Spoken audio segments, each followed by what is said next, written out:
À hora que estamos aqui, o Chega não sabe ainda se será ou não autorizado a concorrer às eleições na região autónoma da Madeira. Nunca antes, desde o início e desde a fundação da nossa democracia, nunca antes um partido esteve tão em causa e tão em risco.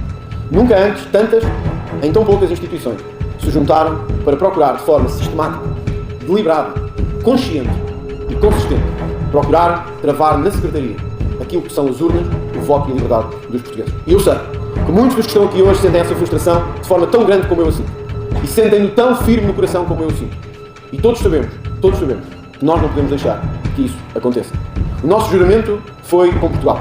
O nosso juramento foi com a liberdade. O nosso juramento, aquele que jurámos traçar com as nossas vidas, foi pelo futuro de um país que se estava a afundar. Passados 40 e alguns anos, o país volta a assistir à tentativa de asfixia democrática que sentiram nesses dias.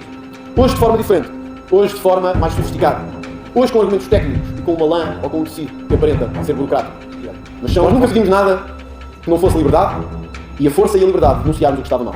Nascemos de um grito de revolta. Tal como em todos os países democráticos temos direito a esse grito de revolta. E não podemos deixar que esse grito de revolta seja asfixiado. Quando olho para vocês, estaremos a lutar por vocês e pela juventude deste país e pelo futuro deste país. Estaremos a lutar. Que tipo de país somos quando pedimos desculpa pelos nossos maiores? É que nunca houve uma geração maior, nunca houve uma geração maior neste país do que aquela que, sem nenhuma garantia, saiu daqui, dos portos do Algarve, do Alentejo e de Lisboa, a partir para terras que não se sabia que existiam, por mares que eram tão difíceis de penetrar que ninguém antes o tinha feito. Essa, a nossa geração maior, que não devemos falar dela apenas romanticamente. Teve os seus defeitos, teve os seus erros, como todos, teve as suas falhas e as suas limitações. Mas foi essa geração que pegou na nossa bandeira e a levou a todos os cantos do mundo. Hoje, quando olhamos para trás, devemos perguntar: como é que podíamos nós pedir um dia de desculpa pelo maior ato de coragem e de bravura da nossa história? Portugal nunca deixou de ser grato com os seus imigrantes. Portugal nunca deixou de ser grato com aqueles que acolhia. Perguntem aos ucranianos que fogem da guerra e da invasão da Rússia. O país ou os países onde se sentem melhor, poucos retirarão Portugal da equação. Sempre acolhemos como devíamos acolher, com o coração. Sempre demos o que tínhamos e o que não tínhamos, porque era mais fácil para um alemão dar uma parte do seu PIB do que para um português partilhar uma parte da sua riqueza. E mesmo assim, fizemos isso. Nunca foi essa a nossa questão. Mas a imigração acelerada a que nos estão a forçar, em Portugal e em todo o continente europeu, de países que nada têm que ver com a nossa cultura, não representa nenhum ato de ingratidão. É um risco para a nossa identidade e para a nossa segurança. É um risco que talvez agora não tenhamos a percepção, mas é uma lição mal aprendida da história. Se não percebermos que quando caminhamos para 10% de população estrangeira e eventualmente depois para 15% e para 20%, será todo o país que estará em risco. E eu não gostava de ver em Lisboa aquilo que hoje vejo em Bruxelas, que é sair-se 200, 300 ou 400 metros e só ver burcas por toda a parte. Eu não tenho nada contra burcas, mas eu não as quero ver invadir o meu país. E acho que isso é coisa que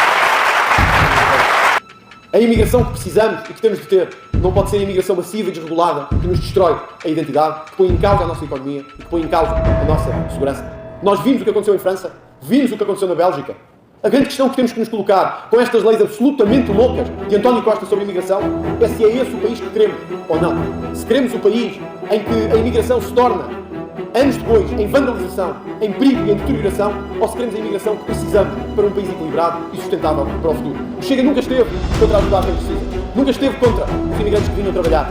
Somos contra aqueles que querem com a imigração quase que substituir a população do Ocidente da Europa. Hoje vi uma notícia que dizia, logo de manhã, incendiário responsável por 7 fogos, condenado por homicídio e violação de uma mulher, saído da cadeia após 16 anos e agora fez a brilhante tarefa de colocar mais 7 fogos no país, saiu hoje em liberdade. Ou seja, foi a tribunal e saiu em liberdade. Alguns dizem que isto é sermos populistas, mas eu sei que quem nos ouve em casa sabe do que estamos a falar. Pessoas que viram a sua terra ser destruída. Pessoas que viram os seus familiares entre gritos fugirem de chamas horríveis que se aproximavam das casas. Vemos o pinhal de Leiria como está, aquele do Dom Dinis, que destrói o coração de qualquer pessoa. Muitos viram os seus animais morrer, os seus bens destruídos, olham para isto e pensam que justiça é esta. Um homem que matou e violou, e que ainda assim demos outra oportunidade, saiu a liberdade. E o primeiro ou o segundo que fez foi desatar a pegar fogo ao país que lhe deu a liberdade. Porque noutros países nunca mais saíram da prisão, mas cá saíram. Demos-lhe essa oportunidade. Se queres ser um homem melhor, tens agora o teu momento. E ele respondeu-nos da melhor forma que a bandidagem sabe fazer, cometendo novos crimes contra nós. Aquilo que o Chega deve dizer não é foi um caso único, paciência, temos que ser humanistas, temos que ter algum cuidado, não podemos ser bárbaros, não. Nós temos é que olhar para aquelas que são as vítimas e dizer que o lugar do ladrão é na prisão. E o lugar destes bandidos é na cadeia para sempre. É uma cadeia, parceiro. Não tenham medo. Não tenham medo. Não tenham medo. Não tenham medo de defender isto. A grande maioria dos países europeus tem prisão perpétua. Isso é que é ser moderno. É dizer que se lixe tudo isto em que andamos há 20 e tal anos ou há 30 e que todos veem que não é justiça para ninguém. Ser moderno é dizer vamos romper com este paradigma. Vamos fazer diferente. E vão ter a brigada do reumático toda contra vocês. Todos aqueles que escreveram estas leis todas vão dizer não pode ser por causa da linha F, da linha D, da linha I, do Tribunal Constitucional, tudo isso. Lutem contra isso. O poder reside no povo e só no povo. Não reside em mais ninguém. Não há nenhuma outra instituição que tenha a legitimidade do poder como o povo não nasce desse poder. Vocês serão o povo daqui a uns anos. O povo que decide, o povo que manda. Cabe-vos ser disruptivos, ser modernos e olhar para a frente sem os preconceitos que outros das gerações anteriores à nossa tiveram e em que nós ainda fomos ensinados e em que fomos banhados. Vocês podem quebrar esse preconceito. Têm as armas e as ferramentas para quebrar esse preconceito. Têm de o fazer, mesmo que isso signifique novamente lutar pela vossa liberdade, como outros há 100, há 150 e há 200 anos fizeram. E eu acho que não há melhor marca como a juventude do que lutar pelo seu próprio país. Não se esqueçam de lutar por isso. Lutem por isso. Nunca desistam de lutar por isso.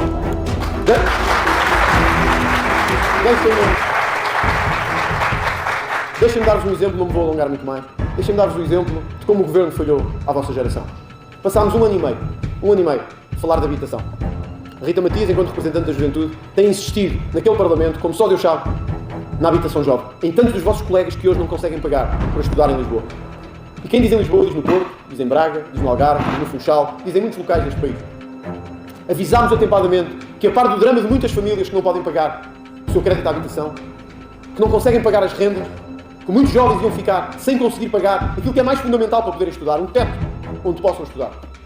Em Lisboa, chegamos a ter casos em que uma cama, num quarto com 6 beliches, custa 250 euros. Uma cama num quarto com 6 beliches, custa 250 euros. Aí está aquilo que António Costa deu aos jovens. Depois de horas, dias, semanas, a discutir se íamos arrendar forçadamente as casas ou não. Se a culpa era do alojamento local ou não era do alojamento local. Se havia haver mais impostos sobre o alojamento local ou não. Em que o Chega avisou que estes não eram os problemas que as pessoas verdadeiramente enfrentam, que os jovens enfrentam. Hoje soubemos que as rendas vão aumentar quase 7% no próximo ano. Mas António Costa já veio falar-nos sobre isso. Sabem qual foi a solução? Escreveu uma carta à Bruxelas. O nosso Primeiro-Ministro, que passou anos a estudar e a discutir o problema da habitação, a solução que tem é escrever uma carta para Bruxelas, a dizer, por favor, deem-nos lá qualquer coisa, porque isto vai ficar muito pior do que já está. É este Primeiro-Ministro que eu quero que conheçam. Não é o avôzinho simpático dos outdoors que abraça os velhinhos e que gosta muito e que diz todos juntos e ninguém fica para trás. Não. É o homem frio, calculista, que não quer deixar o poder nem por nada. É o homem que, por trás dos sorrisos, por trás do abraço, tentou mais do que uma vez condicionar o curso da justiça e ainda hoje o tenta fazer. É o homem frio e calculista, por trás de campanhas de sensibilidade e de afeto, mais não quer do que perpetuar-se no poder à custa da subsídio à dependência e de alguns funcionários públicos. É esse homem, que a nossa geração e não a vossa, tem que correr ao poder em Portugal. E temos que o conseguir fazer mais cedo do que mais tarde, porque senão ele